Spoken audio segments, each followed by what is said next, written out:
Hello everyone. Since the Disney Mega Corporation blocked the original version of this video, here's an audio-only version. There's also a link to the original version with visuals on BitChute. Screw you, mouse. The other day, through the online grapevine, I heard some buzz about a Last Jedi edit I'll call the Ortega Cut. This is not the Last Jedi edit that took all the women out that clickbait journalists and late-night hosts flipped out over despite it being very obvious troll bait. This was a sincere attempt to fix the tone, character, and plot hole issues with The Last Jedi and make it into a genuinely enjoyable movie. Much to my surprise, the general consensus was that this edit did a pretty good job. I say much to my surprise because the people who were saying this were not big fans of The Last Jedi, to say the least, and not big fans of the sequel trilogy in general. My curiosity was piqued. So I checked it out, and much to my amazement, yeah, it's actually pretty decent. Like, unironically goodish. I wouldn't say it's on the level of any of the original trilogy, but I would say it's not only significantly better than the theatrical cut, it also may be a bit better than The Force Awakens and the first two prequel movies. How did it improve something that seemed so unsalvageable so much? Well, let's take a quick look. I call this the Ortega Cut because the main man behind it is a fellow named Ivan Ortega, who apparently does a lot of these sort of edit fixes. Along with removing scenes and moving around scenes and bits of dialogue, Ortega also put some deleted scenes back into the movie, and at a couple of points even had a couple of voiceovers done for a few lines of dialogue. These are very noticeable due to the difference in audio quality. Obviously, Mr. Ortega doesn't have access to Hollywood sound systems, and these are used very sparingly. Most of the footage and dialogue was recorded for the original, and the plot mostly follows the original.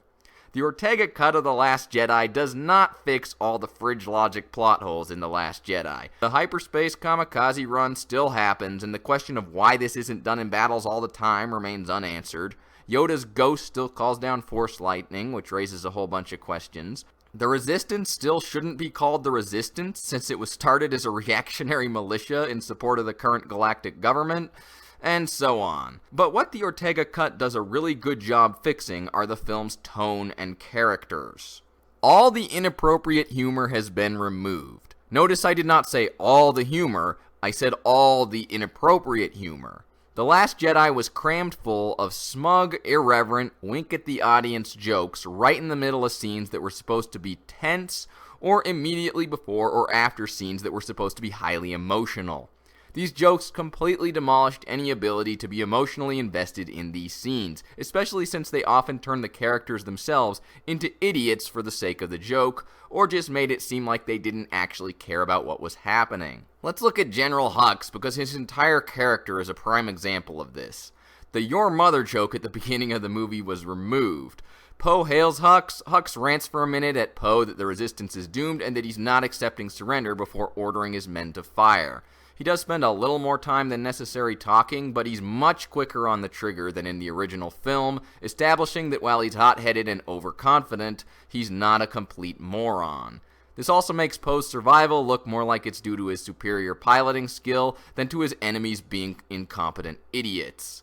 This trend continues throughout the film. All the slapstick instances of Hux getting thrown around like a rag doll and chewed on have been removed, turning him back into the fairly competent, no-nonsense villain that he was in the first sequel movie. This is a really important change because Hux is the face of the First Order military. By turning him into a complete joke, Rian Johnson made it impossible to take the First Order seriously in the original cut. Johnson expected us to take the tragic deaths in these battles seriously when the main person responsible is a human Sylvester the Cat. Imagine if during Schindler's List, Amon Goth was taking pratfalls in between killing Jews. Seems a little inappropriate, doesn't it? You can make Schindler's List or you can make The Producers, but you can't do both at the same time. Thankfully, the Ortega Cut fixes this. The Ortega Cut also fixes Poe's whole arc with Holdo. I know, right? Who thought that was even possible? The way they fix Holdo is by removing most of her appearances and dialogue from the movie.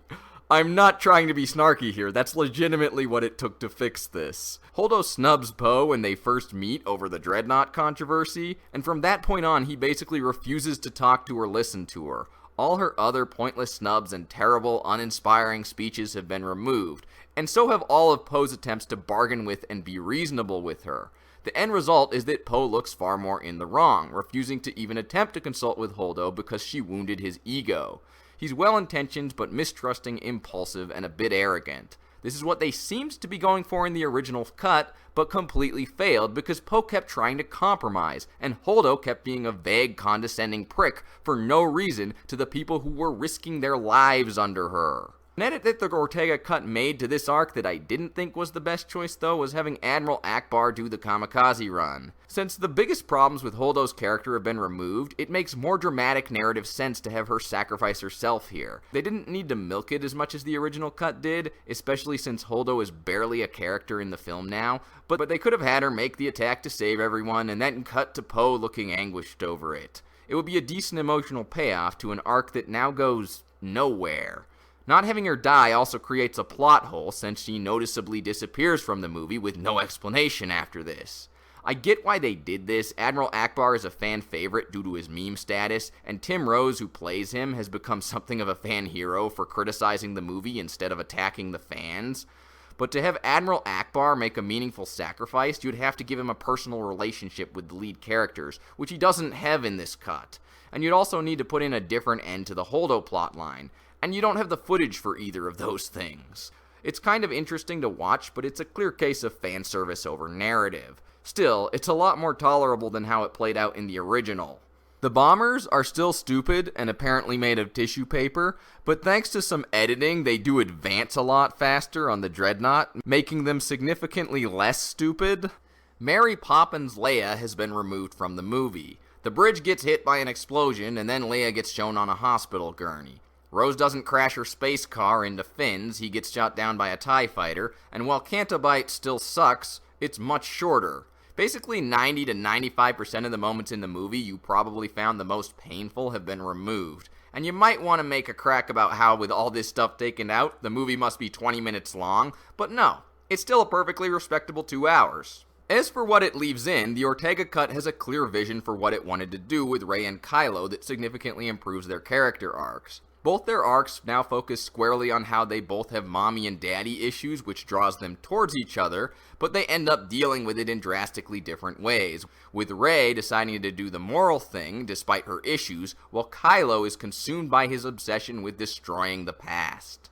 Defenders of the original movie may claim this was in there too, but there's so much other superfluous crap in the way that it doesn't come together very well. The overt references to Kylo wanting to be Darth Vader are removed, giving more focus to what he did to Han Solo in the previous movie and to his troubled past with Luke in this one. This might not have been something a lot of people would have thought of doing, but it does improve things significantly. Vader is a non-entity in these films, so giving more focus to the characters from the original trilogy who actually had a relationship with Kylo works a lot better. Luke no longer wants the Jedi to end, so this desire to destroy the past is now specifically a trait of Kylo's instead of a theme running throughout the entire film. And it's a trait that's portrayed very negatively, a sign of his need to feel in control. The past never happened! I'm in control of my life!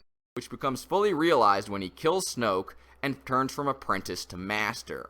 When he strangles Hux towards the end of the movie, it actually works as a dramatic moment. Because in this cut, Hux hasn't been getting thrown around like a cartoon character all movie. This is the first time he's been knocked down a peg. Rey feels significantly nerfed when it comes to her Force abilities, and that's a very good thing. Before she consciously uses any Force powers, she gets a decent training montage. We're gonna need a montage.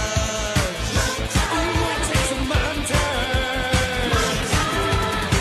Implying that she's working towards these abilities over a decent chunk of time, like Luke did with Yoda. And when the powers are used, they're downplayed more. This makes it so that at the very end of the movie, when she needs to move the giant pile of boulders so the Resistance can escape, it feels like a culmination of her Jedi training. She never used the Force at anything close to this level before, so it feels like an actual challenge instead of another obstacle she's going to easily waltz through. Luke, as I said before, doesn't want the Jedi to end in this movie, and that particular bit of nihilistic philosophical flotsam really weighed down the original cut, so I do think it was better to just toss it. Instead, he's become a man too fixated on his past failures when he needs to move forward and deal with the situation in the present. He also takes more time to properly mourn Han in this cut. In general, this cut of the film feels a lot more respectful towards the death of Han in the previous one and puts more weight to it. Yoda puts Luke's head on straight near the end before he goes and confronts Kylo, which in this version doesn't involve an elaborate sword fight. Instead, Luke behaves far more like what he is, a force projection. Luke doesn't die in the end of the Ortega cut either. Instead, after collapsing, he picks himself back up, right after Leia tells Rey that they have everything they need to rebuild the Resistance, and the old theme music swells before the end credits. It makes for a pretty triumphal moment that parallels the Resistance's own arc of getting knocked down, but picking itself back up again. The Ortega cut places much more emphasis on narrative parallels than the original cut did. Luke and the Resistance, Kylo and Rey, even Hux and Poe, arguably. And it's a considerably stronger movie for it. Oh, Link doesn't chug green milk from a giant anteater titty either. Characters are generally treated with much more dignity than in the original cut of the film.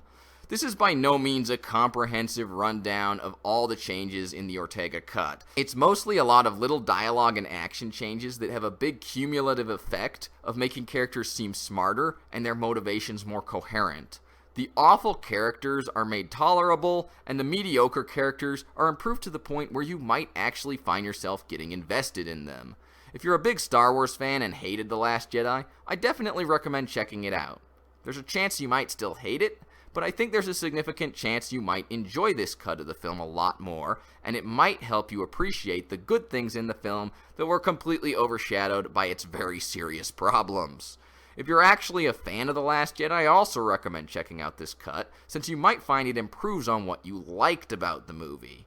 Although there's also a chance you won't like it and will think it made the movie boring if you actually enjoyed all the irreverence and tone-killing jokes in the original cut. What can I say? No accounting for taste.